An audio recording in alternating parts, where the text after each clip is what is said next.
Namo tassa bhagavato arahato samma sambuddhassa.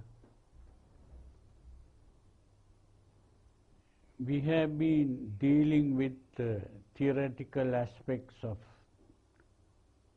the teachings of the Buddha. Today we are going to talk about the practical aspect. When we compare different religions, we find that the real differences are in the theoretical concepts. But when it goes to the practice, we find that almost all religions are practicing the same kind of thing, but at different levels. So when we talk about the practice of the teachings of the Buddha, we can divide it into different levels of practice. The first level is what we might call the devotional level. The devotional level of practice is to be devoted to the Buddha, just as in the theistic religions the devotion is devotion to God. Here we are talking about devotion to the Buddha. And when the Buddhist thinks of the Buddha, they think of the Buddha as the person who is perfect in wisdom, perfect in knowledge, perfect in powers, perfect in goodness, purity of mind, and love and compassion. All that is very similar to those who practice devotion to God. So, in other words, the God of the Buddhist is the Buddha. And the only difference is that in the theistic religions, the God is the creator of the world, whereas in Buddhism, it is the human being who reaches that state of perfection. So, and that is the Buddha. So we believe that religion is an effort to achieve that state of perfection, and that is to become a Buddha, to become God. So, in other words, the Buddhists will worship the Buddha. Now, worship is not the same thing as prayer. Prayer means asking for help. We pray and ask for help. Please give us our daily bread and things like that. We are not asking for favors. We are honoring and worshipping or appreciating the value of what the Buddha achieved. And we also hope to achieve that same state by following the footsteps of the Buddha. So we are thinking of the greatness of what the Buddha achieved, and we begin to honor and appreciate that, and in so doing we aspire to attain to that state ourselves. And so all that is dependent on ourselves. That means we are not depending on the Buddha to save us, but we are trying to save ourselves.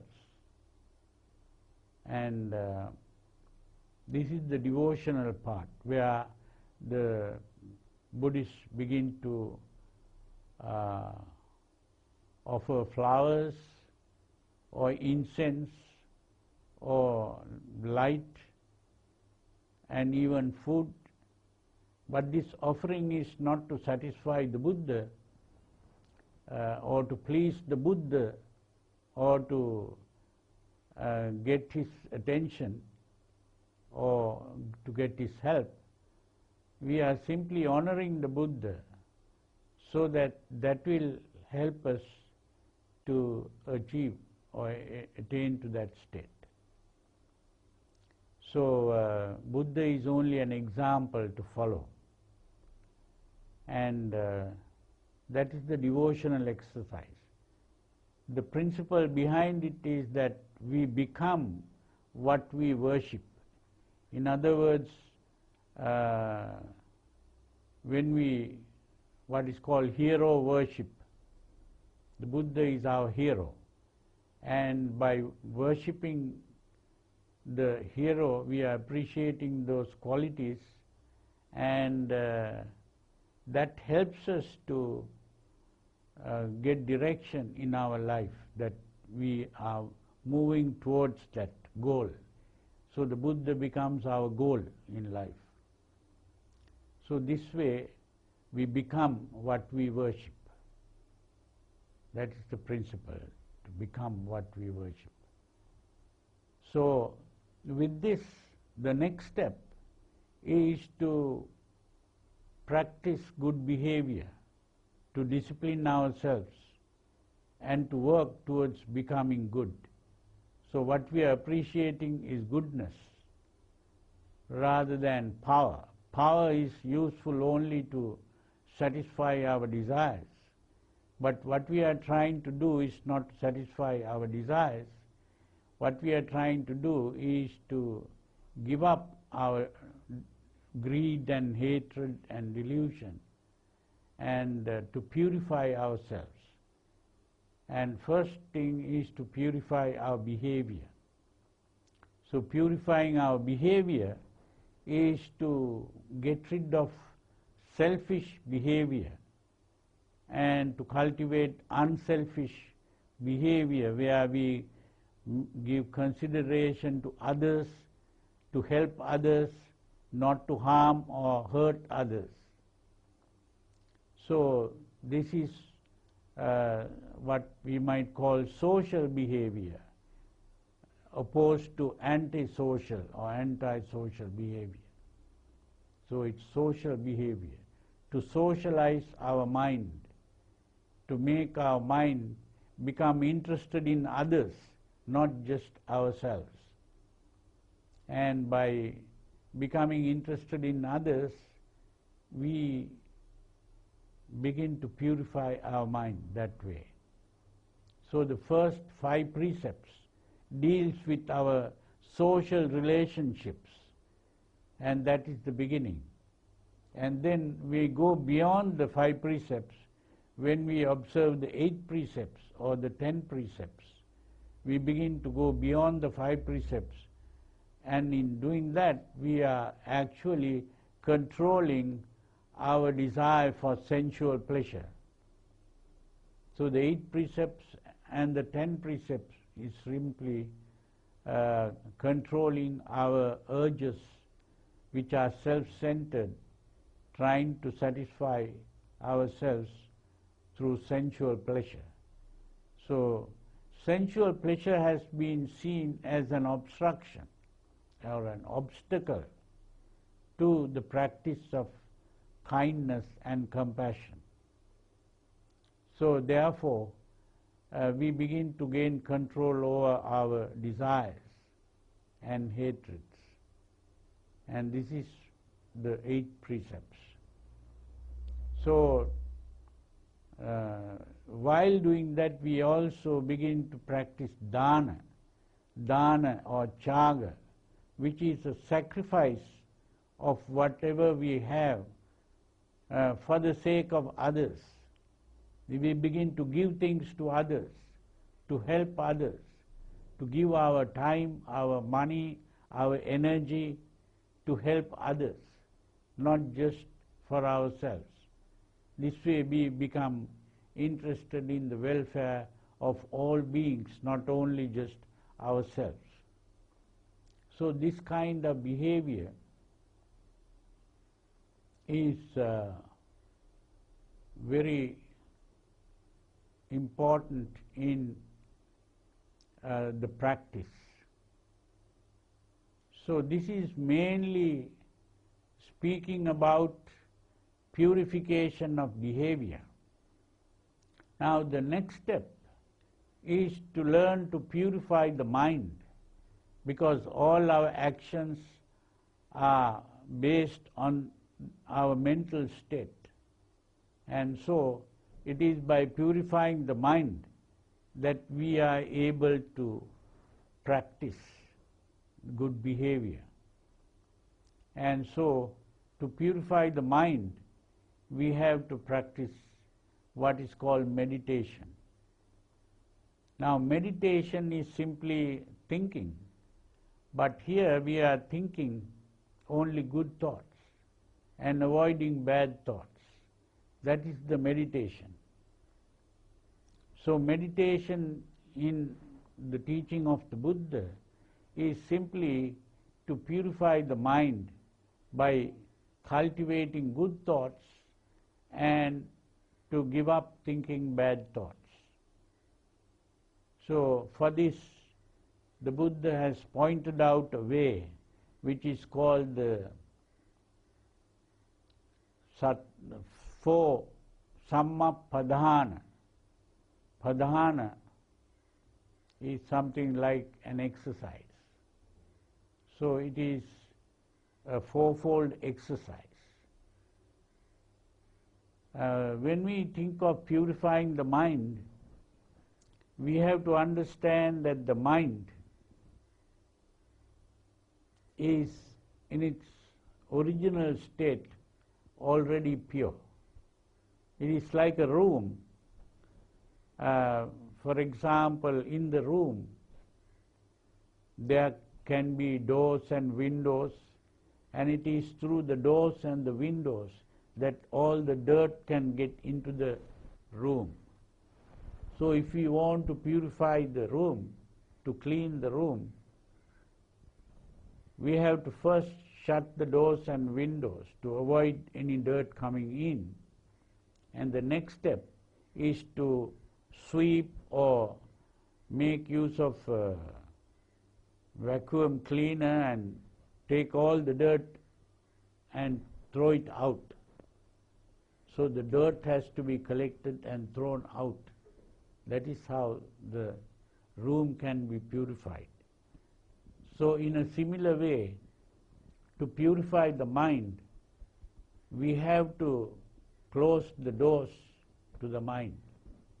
The doors through which impurities come into the mind is simply the senses, the eyes, the ears, the nose, the tongue and the body. So it is through these senses that the lust for pleasure and the hatred of pain can come. And to see pleasant things means to cultivate a desire for pleasant things. And to see unpleasant things is to cultivate a hatred for unpleasant things. So what we do is, instead of looking at pleasant things and appreciating and enjoying that, or looking at unpleasant things and hating it, instead of doing that, we stop thinking of the pleasantness or the unpleasantness of what we see. We stop thinking of the pleasantness or the unpleasantness of what we hear. We stop thinking of the pleasantness or unpleasantness of what we smell. We stop thinking of the pleasantness or unpleasantness of what we taste. We stop thinking of the pleasantness or unpleasantness of what we touch, the feeling of touch. So that is called guarding the senses. So it is by guarding the senses that we prevent the unwholesome thoughts entering the mind. And the next step is to get rid of unwholesome thoughts that have already arisen in the mind. And that we have to understand that an unpleasant thought, whether it is in the form of a desire or a hatred, it will remain in the mind only as long as we hold on to the image that is producing this. That means whenever we are angry, there is an image of the incident that took place and what the other person did to us and things like that. That image has to be removed. When we desire something, we'll always have the image of that thing that we desire, the pleasantness and all that. So we have to throw that image out. It is only by throwing the image out that that emotion will disappear.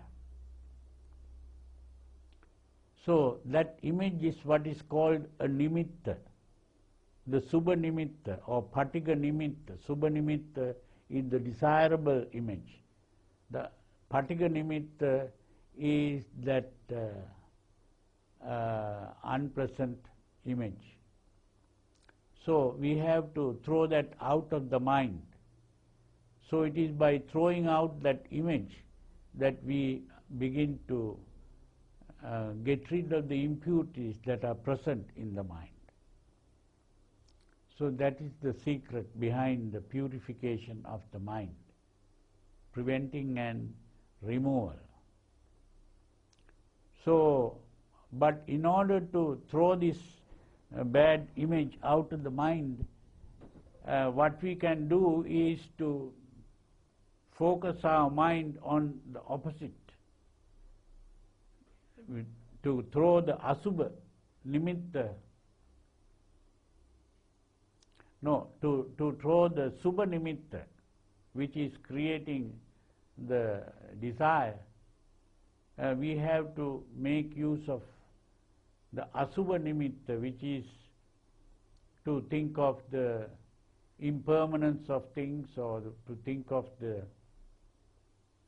unhappiness created by these, whatever we are getting hold of, and to remove that image.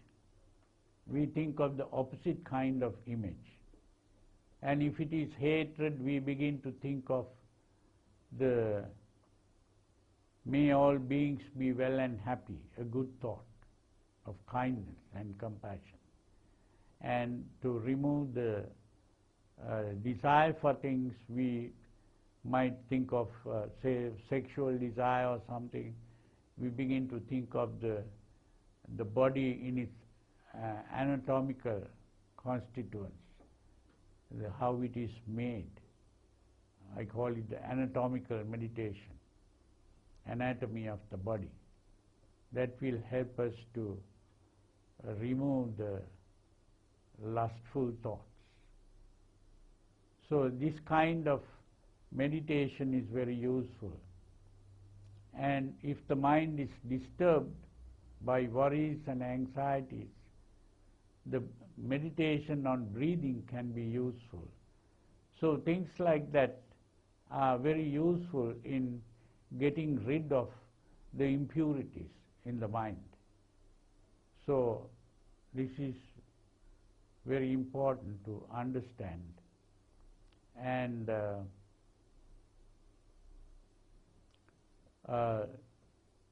so there is the other thing, cultivating good thoughts. The good thoughts that we have to cultivate will be mainly what is called sati. Now that means we remove the bad thoughts and the mind is purified, and then we focus the attention within, which is to observe what is going on in the mind. So we start by observing the body. What happens to the body when the mind is impure? The body also begins to behave in a certain way.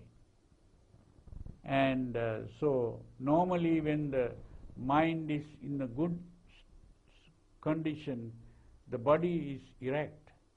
When the body bends, that means the mind is not in a pure state. So we should try to keep the body right when we are sitting or standing or lying down. And also to observe any tension in the body or shaking in the body.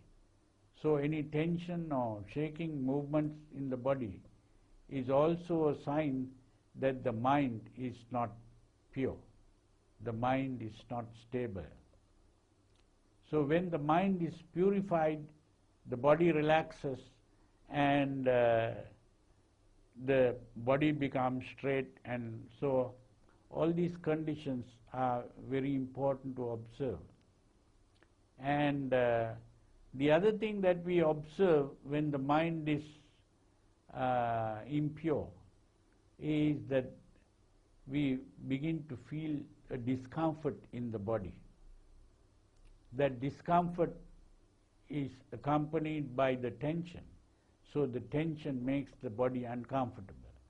And when the mind is purified, the body relaxes and it becomes very comfortable. So to become aware of how we feel, how the body feels, that is the important thing, which is called Vedananupassana. Becoming aware of the body is the Kayanupassana. Becoming aware of the feelings is Vedananupassana. Then of course we can also become aware of the emotional state, which is whether we are angry or whether our mind is filled with passion, lust, or whether it is worried, full of worries and anxieties. And all these things we can observe, which is the emotional state. That is called Chittanupassana. Then the next one is to become aware of the thoughts in the mind. What kind of thought am I thinking? Am I thinking of something attractive, and am I attached to something attractive? Or am I thinking about something that is unpleasant, something that happened in the past, something unpleasant, or something unpleasant that might happen in the future?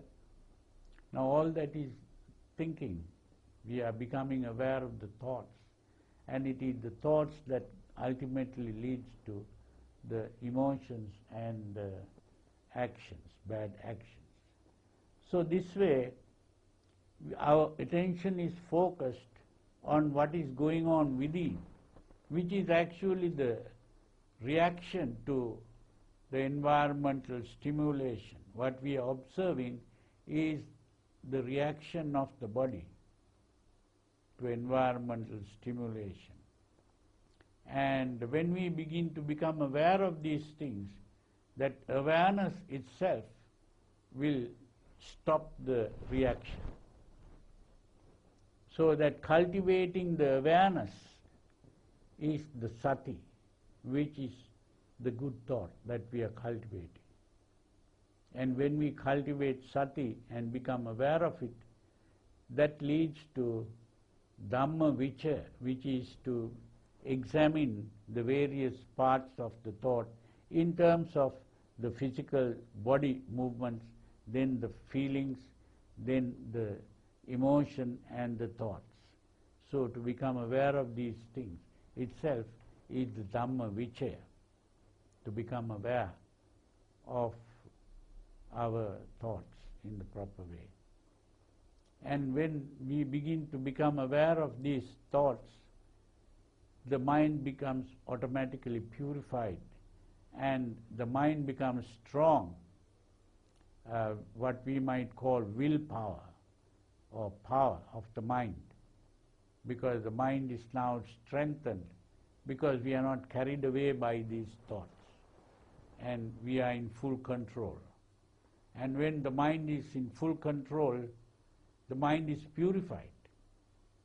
And when the mind is purified, we begin to experience a joy, a happiness. That is piti. Priti is that joy and happiness that we begin to experience due to the purification of the mind. And when that joy comes up, we are also relaxed, because the tensions begin to relax in the body. And the relaxation makes us feel comfortable, the comfort, which is the sukha. The relaxation is what is called passaddhi. Passaddhi is the relaxation. And that leads to the feeling of comfort, sukha. And that leads to the tranquility of the mind.